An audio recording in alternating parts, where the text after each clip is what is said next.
Welcome to the Full Fueled Podcast. Welcome to the Full Fueled Podcast. Welcome to the podcast with your host, Matt Tack. With your host, Matt Tack. Your host, Matt Tack. Who are you? I'm Dr. Alfred Alessi. Dr. Alfred Alessi. Dr. Alfred Alessi. They know by now, bro. They know by now. I'm going to set what the new normal looks like in my life. You're not limited by your genetics. You have a superpower that is lifting people up. Do it. Do it. The only way we're going to get the word out is with you. Live full fueled. Live beyond limits, baby. Let's go.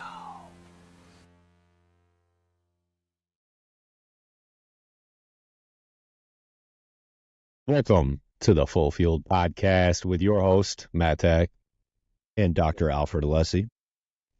And we just want to remind you, if you're enjoying this podcast, please be sure to subscribe, share, because it's the only way to get the message out. We appreciate y'all. We love y'all. And we're going to be diving into a topic that's kind of close to my heart, to be honest with you. And I think a lot of guys miss out on this, guys and women. But it's the idea of we all have hobbies. We all enjoy hobbies. Dr. Alessi and I enjoy our particular hobbies of golf and basketball. And as we age, why do guys stop training with the purpose of getting better in those hobbies, right?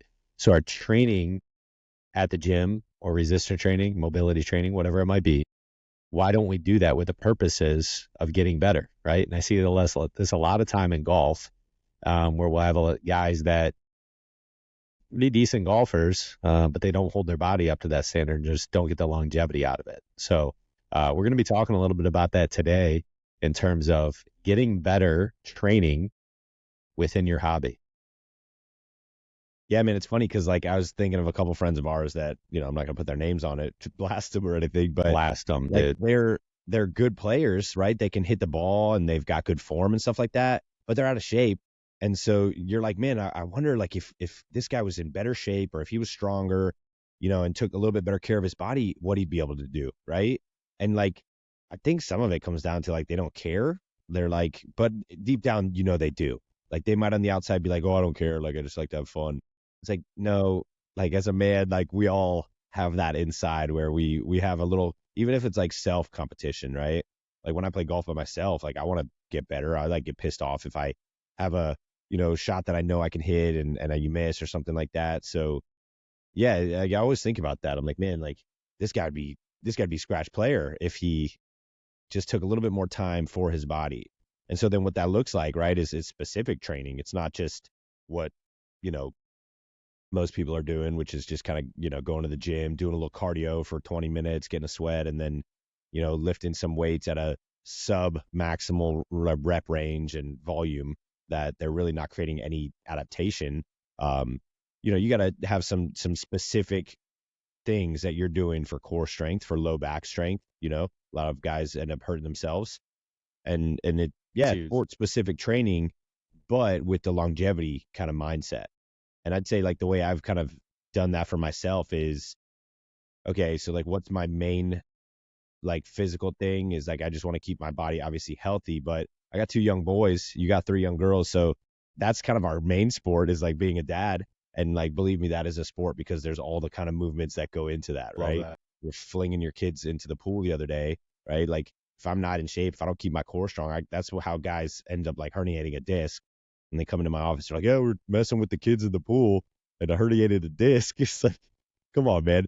So you got to be, prepared for that.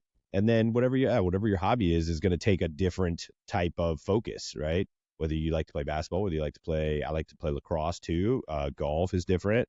So yeah, I mean, what is, and we have in our programs too, we have built out some of these cool specific like training modalities, but what is your approach in your training, I'd say, to stay, I guess, well-rounded, but also specific? Yeah, that's a good point and a good segue real quick. We have the Optimizers program, which would serve a bunch of guys that want to live life to the fullest. So if you're looking to get optimized and want to join a great community, we have the Optimizers community. Reach out to us and we'll get you more information. So what I do specifically is a lot of core training. So I make sure, and you know me, I mean, I'm an owner in a clinic with you. So at the end of the day, I'm going in and getting adjustments. Like I make sure I have proper alignment. I know I feel it too, because like obviously when I'm doing some squats, a lot of barbell. I do a lot of machine weights. Obviously as I get older, it is more machine oriented. But then I do like obviously some barbell stuff and a lot of dumbbell too. But for me specifically, it's focused on engaging that core and then getting that core stability, because I think that's proper in any sort of a like hobby that I get into. Of course, I play basketball usually like, about a couple times a week. I guess one is my standard go-to. And then golf, I haven't played nearly as much, but I want to be prepared. And one thing I've noticed in golf with guys is that they play through injury, like their backs are a wreck, but then they love the game so much, but then they don't want to do anything about it, right? They're like, man, my back's a wreck, but I'm going to push through it, right?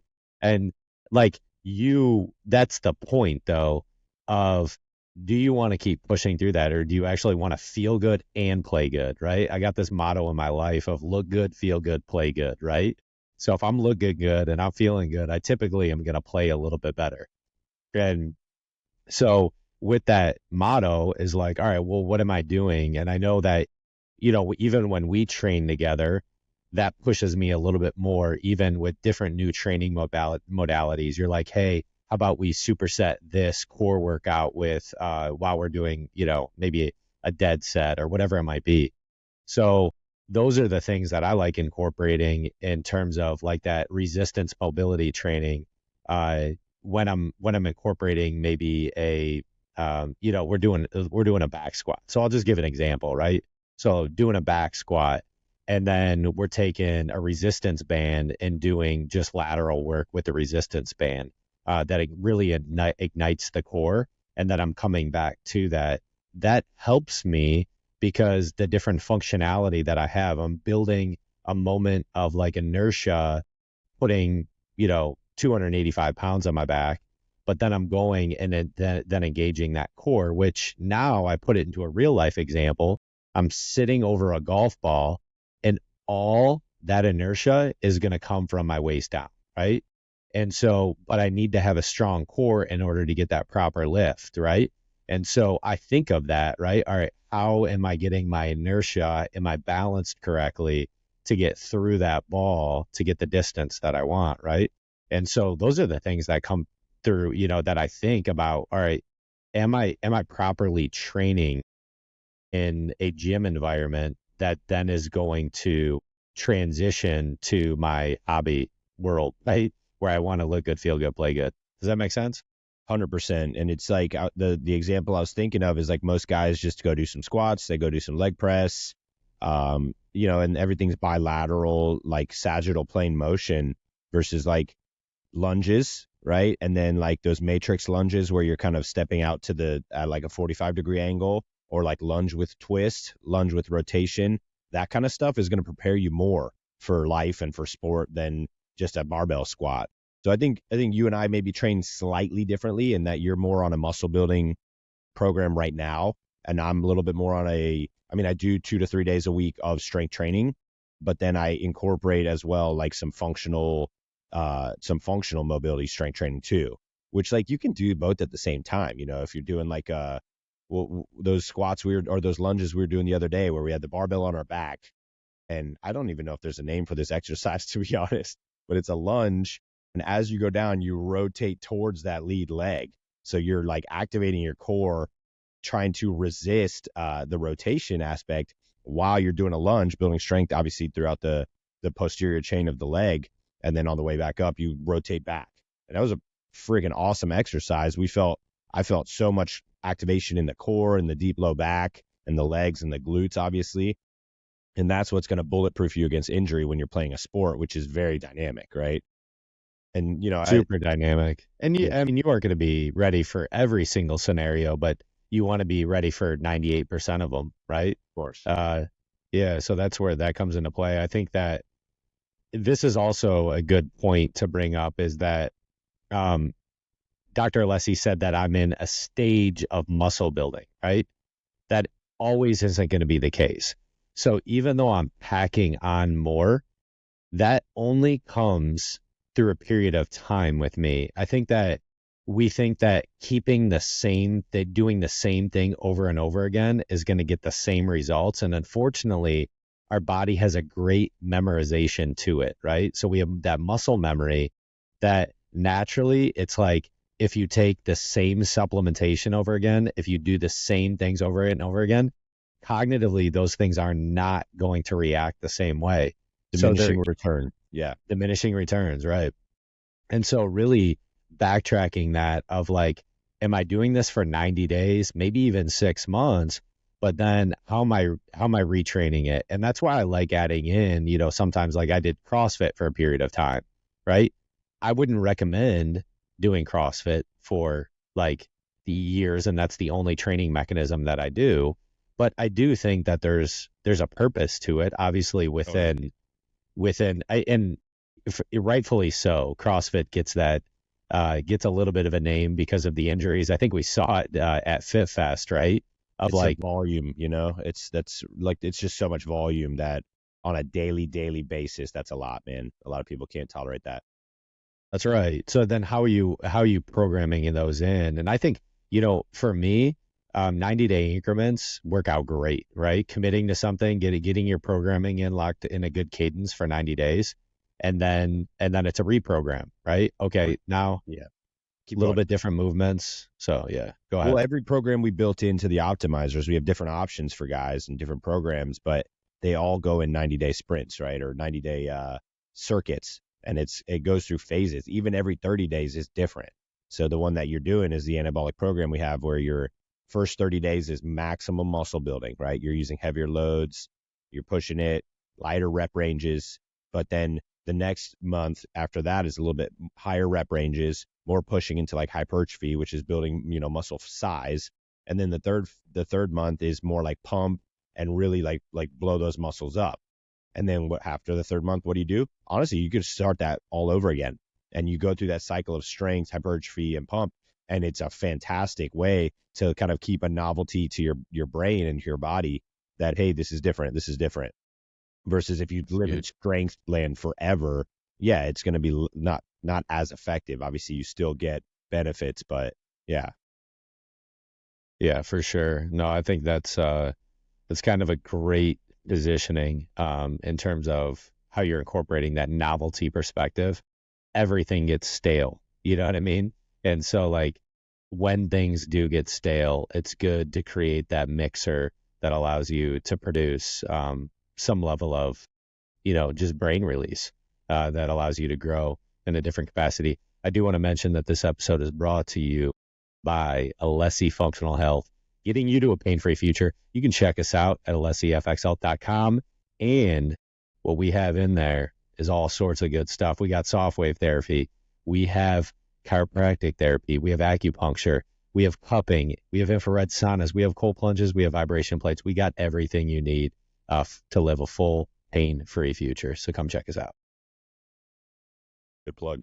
And that kind of goes into what we're talking about, right? Like if somebody's trying to play a sport and be good at it, kind of what you were mentioning, man, like regular routine body work and, maintaining that level of mobility too. I think most guys, like if they're going to just be honest, most guys listening to this, they lift, or if they are somebody who does that, they lift and then they go home, right? They don't do any foam roll. They don't do any stretching, any warm up. Their warm up looks like 10 minutes on maybe a Stairmaster or a treadmill walk or even a jog, But as far as like actual mobility work, and I'm guilty of this a lot, right? So I'm not like calling anyone out. I'm calling myself out a bit too. But I also supplement on days that I don't lift with mobility stuff, like just strictly athletic, like lengthening techniques and going through ranges of motion with weight even, right? Which is cool, but not just only muscle all the time. That's where you just build up that stiffness, that tightness. Then, like you said, you're standing over a golf ball and you tweak your back on the backswing. You haven't even swung yet. And we see that for sure so often. One thing you had mentioned that I was listening to Dr. Gabrielle Lyons. She had, I forget who actually came on her show, but it was really interesting because you mentioned range of motion. And that now there's like the stretching component. You have self-myofascial release. Obviously, that's foam rolling. If anyone is aware and didn't know, that's just taking that foam and stretching your IT band, stretching your back. It's a great way to release that lactic acid that might be built up in your muscles. But then there's also this piece of static stretching versus dynamic stretching. I tend to sway a little bit more towards the dynamic approach, but he was speaking in reference to static stretching before like a workout and how that is actually a degressor. It doesn't help your workout. And so you definitely don't want to do like this static based stretching, but he talked about stretching in its entirety, right? And he said, he's like this, stretching is not even good unless you get range of motion that exceeds what you were before, right? So you're constantly trying to push that range of motion, much like a muscle, right? And building it, then you want to add a little bit more weight, right? To push that. Stretching is the same way. And that's, so the other day I was with my buddy and my hammies were tight. I mean, they were like super tight. And it's always better, obviously, when you have somebody around because they're going to push the leg a little bit further. And so I'm like, dude, I'll stretch you out if you stretch me out. And so he would, you know, my hamstring was getting more because my range of motion was getting pushed a little bit further. So you doing it yourself is honestly not the most ideal. It's when somebody is with you that you can actually push that range of motion to get like better mobility. So I thought that was interesting that like, number one, static stretching before a workout, definitely wouldn't recommend. He wouldn't recommend. He was a professional on his right. But then also how we stretch and the range of motion at which we stretch. Yeah, I would agree with that, man. I think, like you said, dynamic, not even stretching, but mobility before you work out. You got to get blood flow to the area. You got to like warm it up. So that's where, you know, sometimes we'll go shoot some hoops or we'll play a little one-on-one. You get some blood moving. Then you do kind of like when I go into a workout, whatever like lifts I'm going to do, I'll do those exercises or something similar without weight first. So like I'll do some body weight squats to warm up for a squat. I'll do some lunges, right? I'll do some hangs or like just body weight pull-ups before I start pulling weight, because you're activating the muscles on a lighter level. You're like putting stimulus into the muscle, into the nervous system, saying, hey, like, let's wake these things up. We're about to start pushing it, right? Versus you just walk in there cold and start lifting weight. That's where you can, you know, hurt yourself, obviously, but also not get the best results because you're not going to be able to push it as hard. Yeah, it's good.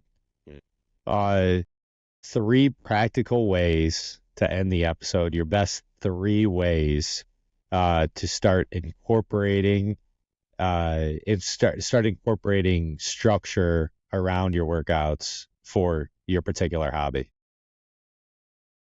Yeah, I mean, I think understanding kind of what your goals are, right?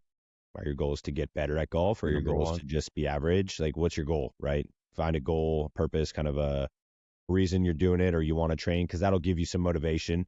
That'll give you something in like an end thing to shoot for, right? Then I think 2 would be like programming, man. Like, no, we've talked about this multiple times. Like, I'll beat this horse all day long until it's a corpse, but you have to have a program. If you just go into the gym with no plan, you're planning to fail. So you have to have some kind of, it doesn't have to be some robust, crazy 5-month thing, but like even a weekly program where you're like, hey, these days are this day's this, even a daily. All right. Like, let's just like get super basic for guys who are just starting or something, right? Like just knowing what you're going to do before you even walk into the gym, or else you're just walking around blind. So number 2 is definitely programming. And then the third is making sure that programming fits your goals, right? Now, how do we tie those 2 together? So if it's golf, you need some rotation, you need anti-rotation, right? That's where you're resisting weight through a range of motion so that you're going to build strength in that eccentric phase. But then developing power, right? Golf is very much power, but it's also mechanics. So making sure you're staying loose. So that's a much different workout than a football player, right? It's going to be totally different. And there's some components that are going to be similar, but, you know, a base of strength with some mobility and some flexibility makes more sense for a golfer than, you know, for something else. So I think we keep hanging back on golf. I think it's just one that a lot of guys can relate to, but Love golf. I love golf it. too. Yeah. I love it. I wish I was playing right now. We'll get out there soon, one day. But yeah, Was I that think what answers number your three? question. What was number three? Did you say number three? Yeah, I think it did. Number one was having a goal. Number two was programming, and number three was making sure that programming fits the goal. That programming fits the goal. I love that. So, this episode is brought to you by our Optimizers program. Again, if you want to get that programming built in and you want to live the most optimized life you possibly can live, check us out. Reach out to us. We'll get you in the right contact and we'll get you direction on your goals. Number two, Nutrition Solutions. We just love you. Put in the code FullField15 if you want some great meal programming that will optimize your nutrition. So FullField15, plug it in. You'll get a 15% discount on your first order. And Spread Oaks Farms, check it out.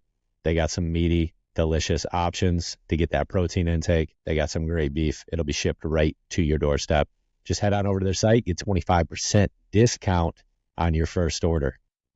And you don't need to plug in anything. The discount code is right on the site. As always, live full fuel, baby. Live beyond limits. Let's go. Welcome to the Full Field Podcast. I'm going to set what the new normal looks like in my life. You're not limited by your genetics. You have always superpower. That is lifting people up. So unfortunately, most businesses aren't going to use the highest quality ingredients. What's your approach? Dude's jacked. I know he's jacked. That's why I'm asking him what he trains. I don't think he lifts. It's consistency in everything that we do that really compounds. The only way we're going to get the word out is with you. Live full fueled, live beyond limits, baby.